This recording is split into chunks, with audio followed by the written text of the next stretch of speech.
votre ado se pose des questions sur son orientation sexuelle ou son identité de genre, du coup, vous aussi, et vous aimeriez trouver les bonnes personnes pour vous accompagner, la réponse juste après le générique.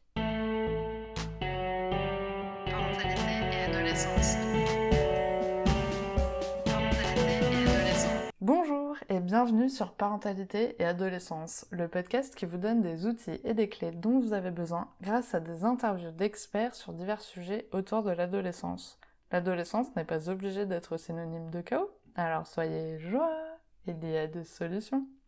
Avant de commencer, si vous n'êtes pas abonné à la chaîne YouTube, n'hésitez pas à le faire dès maintenant pour ne pas manquer les prochains épisodes. Aujourd'hui, je vous propose de découvrir l'interview de Tristan Poupart, directeur de l'association Le Gyrophare, centre LGBTQI+, de Bordeaux. J'espère que cet épisode vous plaira. Bonjour Tristan! Bonjour. Alors pour commencer, pourrais-tu te présenter s'il te plaît? Oui, alors moi je m'appelle du coup Tristan et je suis au poste de direction dans le centre LGBT QI+ de Bordeaux qui s'appelle Le Gyrophare. De formation, je suis animateur social et socioculturel et d'expérience en expérience et de formation en formation, je suis arrivé au poste de direction dans cette structure. Super. Du coup, est-ce que tu pourrais nous expliquer un petit peu qui est à l'origine de la création de cet asso et pourquoi a-t-elle été créée?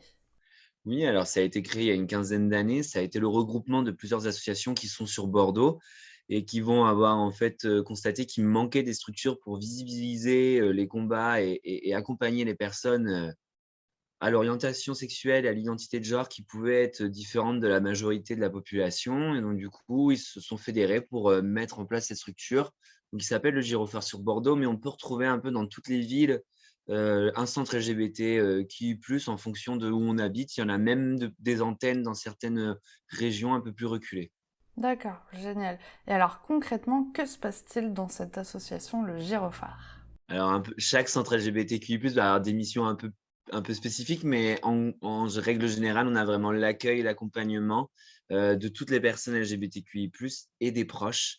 Donc on accompagne énormément aussi les proches qui, se posent des questions, qui voudraient, mieux accompagner les personnes qu'elles connaissent. Donc ça peut être vraiment la famille, mais aussi, bah, l'institution, aussi, les amis. Ça c'est vraiment divers et varié. On va avoir aussi une grosse mission de convivialité. Avec, l'idée de créer des événements autour soit de la culture, autour du convivial, en fait, d'être ensemble, de la vivre ensemble. Donc voilà et on va avoir aussi une mission on a des services qu'on propose comme une psy, comme une tabacologue, comme, une juriste. Enfin voilà, on va essayer de parfaire notre accompagnement des personnes qui franchissent la porte du gyrophare. D'accord, donc en fait finalement tout le monde peut venir vous voir, que ce soit les personnes qui se posent des questions sur leur propre orientation ou les parents qui se posent des questions ou qui aimeraient mieux accompagner peut-être leurs jeunes, ou alors ça peut être des professionnels aussi des fois, enfin c'est vraiment en Oui. fait finalement ouvert à tout le monde. Oui, on est une équipe assez pluridisciplinaire où on va comme je vous disais, moi je suis animateur social et socioculturel de formation, mais j'ai aussi, il y a une éducatrice spécialisée qui est dans l'équipe et on va avoir aussi, une chargée de communication, une chargée d'événements. Enfin voilà, Hmm. on grâce à ces plusieurs casquettes, on arrive à proposer des accompagnements qui s'adaptent aussi aux personnes qui franchissent la porte et c'est ça aussi qui est très important, c'est de garder vraiment cette flexibilité, cette adaptabilité aux personnes qui franchissent la porte, parce que tout le monde est différent, toutes les situations, même si elles ont des points communs, sont différentes. Donc voilà, toujours, rester, individualiser les choses qu'on peut proposer, oui. D'accord. Et alors, quel sujet revient le plus souvent chez les jeunes qui viennent vous voir? Est-ce que vous avez un petit peu des sujets comme ça qui ressortent? Oui, bah, alors dernièrement, on a quand même énormément de questions autour de la transidentité, des questionnements par rapport à l'identité de genre. Vraiment sur le public jeune, ça va être ça, mais j'ai même envie de dire même le public moins jeune. Ouais. On a vraiment de plus en plus de questions autour de voilà, de tiens, je crois que j'ai quelque chose en moi qui se passe, c'est quoi et comment on peut faire? Ou alors l'étape d'après aussi, bah, j'aimerais, voilà, maintenant je sais comment on peut faire, je sais qui je suis, mais maintenant qu'est-ce que je peux mettre en place pour changer et cetera? Donc voilà, nous on est un peu à toutes les étapes de cet accompagnement et on essaye en fait à la fois de conseiller, d'avoir un espace de parole et en fait aussi de mettre en relation avec des gens qui sont passés par ce parcours-là. D'accord. Et pour pouvoir faire un échange de pratiques et de laisser aussi la place aux personnes concernées, aux personnes qui sont passées par ça, par ce parcours, pardon, de pouvoir aussi accompagner. D'accord. Et est-ce qu'il y a beaucoup de parents qui viennent vous voir finalement ou c'est plutôt les personnes concernées? C'est un peu par période, je dirais. On a énormément de parents qui viennent dernièrement, au local, énormément. Certains parents qui viennent avec leurs enfants, d'autres qui viennent sans leurs enfants, d'autres qui viennent pour chercher des informations pour leurs enfants. Ok. Souvent, quand on creuse un peu, il y a quand même toujours cette volonté des parents de bien accompagner, de vouloir être présents pour leurs enfants. Donc il y a pas de on est déjà dans une bonne dynamique, dans une bonne démarche. Et après, on a aussi des situations où les parents viennent. Alors effectivement, il y a une question autour de l'identité de genre ou de l'orientation sexuelle, mais au final, quand on creuse un peu, les parents nous disent: «Voilà, mon enfant, il me parle pas, il veut pas me parler, nanana, mais enfin, il a juste 15 ans, il est juste bien et il traverse plutôt une crise, ce qu'on appelle la crise d'ado et cetera». Donc là, on est plus plutôt dans l'accompagnement des parents. D'accord. Comment aussi, gérer ça, parce que c'est compliqué en tant que parent.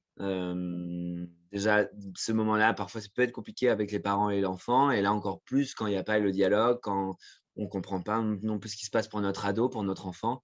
Donc on essaye aussi là, pareil, de faire rencontrer des personnes qui ont traversé ces moments-là et aussi d'avoir un espace de discussion et voilà. Et du coup, en général, quand les personnes viennent vous voir, est-ce que vous allez faire du one-one ou bien il peut y avoir aussi des groupes de parole? Parce que je sais que vous organisez aussi des événements. Qu'est-ce qui se passe un petit peu à l'intérieur? Comment ça s'organise? On va avoir les 2, donc c'est vrai que on va avoir les deux propositions. On va soit se rencontrer, dans un premier temps, mais comme ça a pu arriver il y a pas si longtemps avec, l'enfant et les 2 parents et nous, à la fin, on peut leur proposer un autre espace de parole qui sera vraiment, qu'on appelle l'atelier parents-enfants et qui est vraiment un endroit où le local est divisé en 2. À côté, les parents, c'est le samedi matin, ils prennent le petit déj ensemble, les parents d'un côté, les enfants de l'autre, qui font une animation avec un animateur ou une animatrice, professionnelle, hein. Et donc du coup, il y a l'idée de, à la fois, laisser un espace pour les parents, échange, enfin voilà, qu'ils puissent aussi se donner, qu'ils puissent échanger sur ce qu'ils sont en train de vivre. Et de l'autre côté, les enfants, et on essaye de trouver aussi des animateurs, animatrices qui sont concernés par ces questions-là, pour aussi donner aux enfants une image aussi positive Mm. et des modèles en fait positifs, qui ont pu se poser les mêmes questions qu'eux. D'accord. Et quand tu parles d'enfants, c'est quoi la tranche d'âge à peu près? Alors normalement, nous, notre atelier parents-enfants, il va jusqu'à 12 ans, D'accord. parce qu'à partir de 12 ans, la limite, ça a été vraiment la puberté. Ok. À partir de 12 ans, la puberté est vraiment présente quasiment chez tous les adolescents, donc on a vraiment des signes distinctifs comme la poitrine, les règles, les poils, qui Mm. vont vraiment créer une situation différente dans l'accompagnement des adolescents qu'avant cette période-là. Avant, on a vraiment plus de facilité pour, jouer sur les codes, heu, donc se soulève pas la même question en fait, qu'avec des enfants d'après 12 ans. D'accord. Après 12 ans, il y a d'autres espaces qui peuvent un peu exister et il y a d'autres associations comme Contact, par exemple, qui est un peu partout, enfin présente un peu partout en France, qui fait aussi des groupes de parole pour les parents. Enfin voilà, on a, d'autres outils, mais c'est vrai que sur Bordeaux, il manquait un espace pour les enfants de moins de 12 ans. En fait, D'accord. voilà. Et est-ce que du coup les enfants, du coup les ados plutôt, qui se posent ces questions-là, en fait quand ils viennent vous voir, ils viennent tout seuls finalement et pas forcément accompagnés ou ils viennent quand même accompagnés? Ça va dépendre, en fait, déjà, il va y avoir la mobilité.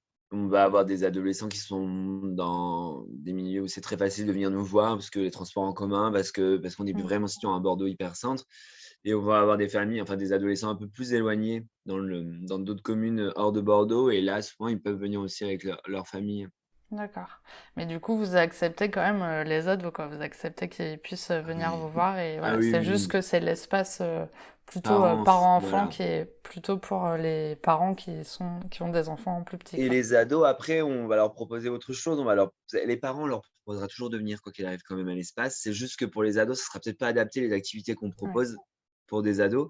Mais on a eu des moments alors, où, on a fait des soirées PlayStation, on a fait des mercredis après-midi PlayStation, on a fait des choses où les ados pouvaient venir, Mm. y jouer et ils repartaient. Il y avait vraiment cette idée aussi de lieu où, on vient et on n'est pas obligé aussi toujours parler de pathos, de «je vis mal mon parcours, je vis mal» non, en fait, ça peut aussi bien se passer quand on est bien accompagné, quand le collège, ça se passe bien, quand la famille, ça se passe bien. Ça peut bien se passer. C'est l'idée aussi de montrer, voilà, en fait, ça peut être aussi que du positif. D'accord. Ouais, donc ça peut être en fait finalement un lieu où ils peuvent retrouver des pairs, mais pas forcément pour parler des choses négatives, juste pour être ensemble et discuter de sujets d'ados qu'ils ont dans leur vie, quoi. Ouais, complètement. Ok, trop bien. Du coup, on arrive à la question pour les auditeurs. As-tu un message à transmettre aux personnes qui nous écoutent aujourd'hui? Oui, bah, c'était plus en lien avec, du coup, la parentalité. C'est vrai que c'est compliqué parfois de s'y retrouver parce que tout bouge beaucoup, les mots comptent énormément. Encore plus chez les adolescents et adolescentes où, il y a vraiment, sur ces thématiques-là, un vocabulaire qui s'affine de plus en plus, où il faut être un peu précis, ou si on n'est pas précis, on est vite, en dehors et tout ça. Et en fait, j'avais envie de rassurer sur ça en disant: «C'est normal, ça bouge beaucoup et on peut pas tout savoir». Faut pas hésiter à contacter des gens qui connaissent un peu le sujet, des personnes qui sont passées par là. Il y a aucun problème là-dessus. Faut se dire qu'on ne sait pas et faut être capable du coup, voilà, d'aller chercher de l'information, quoi. Hmm. Et que c'est normal de ne pas savoir. Et du coup, en échangeant la dernière fois avec une éducatrice en santé sexuelle, elle expliquait qu'effectivement, souvent sur ces sujets-là, les jeunes sont plus informés que les parents, du coup. Et en fait, la petite astuce qu'il peut y avoir, c'est que si en tant que parent, on se sent perdu, peut-être ça peut être tout simplement de poser la question au jeune en le positionnant en fait en tant qu'expert du sujet et en lui demandant tout simplement, ok, est-ce que tu peux m'expliquer ça? Comment ça se passe pour toi? J'ai pas bien compris ce terme-là, ça signifie quoi? Et finalement, c'est plutôt sur une discussion ouverte et plutôt bienveillante parce qu'en fait, le jeune est vu comme expert du sujet et je pense que pour Oui. lui, c'est aussi pas mal, quoi. C'est hyper intéressant d'utiliser de toute façon les connaissances du jeune, il y a pas de souci, mais après, il faut être capable aussi de bien le réceptionner et de bien renvoyer parce que effectivement, comme on touche à des sujets sensibles, à l'intime et cetera, on a tendance à constater que la moindre erreur, j'ai envie de dire, des parents, le moindre mot de travers peut être vraiment mal vécu de la part du jeune et peut-être le refermer aussi, mais des phrases toutes, «Oh de toute façon je comprends rien. OK, c'est un peu compliqué». En fait, ça peut aussi entraîner un blocage. Donc faut être, sûr et voilà, mais effectivement si on en est là dans la relation avec le jeune, c'est vraiment parfait, faut demander, hein. Comme le vocabulaire évolue souvent et cetera, nous aussi à chaque fois on demande, hein, le pronom, que la personne veut utiliser, comment elle se définit et qu'est-ce qu'elle entend derrière cette définition. Ouais. Parce qu'on a ça aussi, on a un vocabulaire qui bouge beaucoup, on a un vocabulaire anglophone qui est pas le même que francophone, donc des fois dans la traduction, on perd des choses. Selon des ados qui vont beaucoup sur internet, ils vont avoir vraiment cette connaissance, Mm. enfin ou qui parlent anglais, je veux dire plutôt, mais du coup, ouais, donc c'est vrai que c'est compliqué de mais nous aussi, on demande à chaque fois: «Mais OK, qu'est-ce que tu entends derrière par?» et voilà. Hmm. Oui, parce que finalement, tu as la définition des termes et après ce que la personne en a interprété ou comment elle se Oui, oui, oui. l'approprie finalement. Et du coup, ça peut arriver qu'il n'y ait pas forcément les mêmes définitions pour chaque personne. Donc, ouais, effectivement, c'est intéressant de se positionner dans ce côté-là. Et d'ailleurs, du coup, j'ai vu que maintenant c'était LGBTQI. Que signifie le I? Parce que du coup, ça m'a intrigué. Ça y était Ouais. pas avant, c'est récent, non? Non, ça y Ouais. était pas. On est vraiment sur une période où l'important, c'est aussi de visibiliser des personnes qui n'ont jamais eu de visibilité. Hmm. De donner, en fait, des personnes qui ont toujours existé, qui ont toujours fait partie de la société, mais qui n'ont pas été visibilisées, donc leurs combats n'ont pas été visibilisés. Le I, c'est pour les personnes intersexes. Il y a D'accord. une partie, on dit il y a certaines personnes qui naissent intersexes, ça veut dire qu'elles ont elles peuvent avoir des particularités qu'on attribue à l'organe génital féminin et masculin. Ok. Alors c'est un voilà, donc ça va être un peu un une forme une forme et en fait, les associations qui sont concernées sur ces questions-là, d'ailleurs, il y a le comité intersexe, qui est basé sur Paris, qui milite aussi énormément sur le fait q de laisser les personnes se définir dans le temps. À l'heure actuelle, les médecins prennent la décision dès la naissance de l'enfant de choisir un des 2 sexes et en fait, pour l'enfant, il y aurait pas de souci à attendre que l'enfant grandisse pour qu'il choisisse lui-même, en fait, comment il se ressent. D'accord. Donc voilà, c'est pour ça que le «i» a été important de le visibiliser dernièrement dans les combats, et dans les assauts LGBTQ. Ça a été pour visibiliser aussi ces personnes-là qui, hem, qui ont des revendications aussi assez similaires. C'est en fait, de laisser les personnes choisir, leur vie, leur corps, leur choix, quoi. D'accord. Et le plus, en fait, ça signifie juste que c'est ceux qui ne seraient pas visibles encore actuellement, mais voilà, le fait que vous prenez en fait un petit peu tout le monde, il y a l'ouverture en fait pour les autres Complètement. qui peuvent s'identifier un petit peu là-dedans. Oui, oui, complètement. Mais en fait, c'est vrai que tout ce qui est l'orientation sexuelle et les identités de genre, on est vraiment sur une déconstruction de comment on a été, construit. Donc, en fait, l'objectif, c'est aussi de prendre conscience qu'avec ce plus, tout est possible et en fait, c'est normal. C'est normal à certains moments de ne pas se ressentir représenté par aucune des lettres. Et c'est normal, en fait, parce qu'on est tous différents et qu'on a tous des moments dans sa vie où on est sûr à 100 de correspondre à ça et en fait, il y a des moments où non et en fait, c'est aussi beaucoup ce qu'on fait avec, les adolescents. On a beaucoup de personnes qui viennent nous voir en disant: «Je ne comprends pas ce que je suis. Je ne trouve pas de définition, je ne trouve pas de mots sur ce que je suis». Et une des premières choses qu'on leur dit, c'est: «C'est normal. C'est normal, sois patient, peut-être que tu trouveras jamais, peut-être qu'après ça va changer et cetera». Mais c'est aussi de rassurer là-dessus. Parce qu'il y a énormément de stress, ce qui est normal, parce que dans une période où on a besoin de s'identifier, heu et ben, on trouve pas et en plus de ça, on est à la marge et en plus de ça, on a beau chercher, on ne trouve pas donc voilà, on essaye aussi de rassurer là-dessus. D'accord. Oui, parce que souvent, en fait, après, les gens essaient de te mettre dans des cases ou de te coller des étiquettes, et si toi-même tu n'y arrives pas, du coup, c'est aussi compliqué, peut-être Oui. de l'expliquer, en fait, autour, et puis, du coup, les gens, s'ils sont pas forcément sensibilisés à ça, vont pas forcément être très sympas sur la Oui. réception de l'information. Bah, oui, mais c'est ça le souci, c'est qu'on a beaucoup de personnes qui sont ouvertes, hein, il y a pas de souci, mais en fait, par des petites phrases vont vraiment, blesser. Limite, je dirais, il y a vraiment, les personnes qui sont, homophobes, LGBTQ-phobes, c'est quelque chose de vraiment ancré, de ça vient toucher chez eux une construction, quelque chose, enfin, c'est un peu on peut parler de ces personnes-là, mais c'est un peu compliqué. Par contre, c'est plutôt, en fait, sensibiliser, mais même nous, dans l'asso, on est tous passés par une grosse phase de déconstruction, même si on connaît des personnes ou si certaines thématiques nous touchent un peu plus, on est tous passés par des constructions parce qu'il faut se dire qu'on a tous été racistes un jour, on a tous Mm. été homophobes de notre construction et donc du coup, il faut en prendre conscience pour pouvoir, en fait, un peu être, le plus ouvert possible. Mais il faut se dire que c'est très, très dur, donc il faut toujours, se dire qu'il faut continuer et ce que je veux dire par là, c'est qu'il faut faire attention à ce qu'on dit et qu'il n'y a pas de petites phrases. On dit des fois que le vocabulaire, ça va pas tout changer. Bah si, en fait, si on a un vocabulaire inclusif et qu'en même temps on a des lois qui sont plus égalitaires, en fait, il faut que ça parte de tous les côtés, quoi. Mm. Enfin voilà, c'est un peu un message que je fais passer en même Ouais, temps, ouais. mais Ouais, non, mais c'est sûr. Et puis, dans tous les cas, si, les mots ont un poids et un impact aussi faut faire attention quand on choisit bien ses mots, c'est mieux.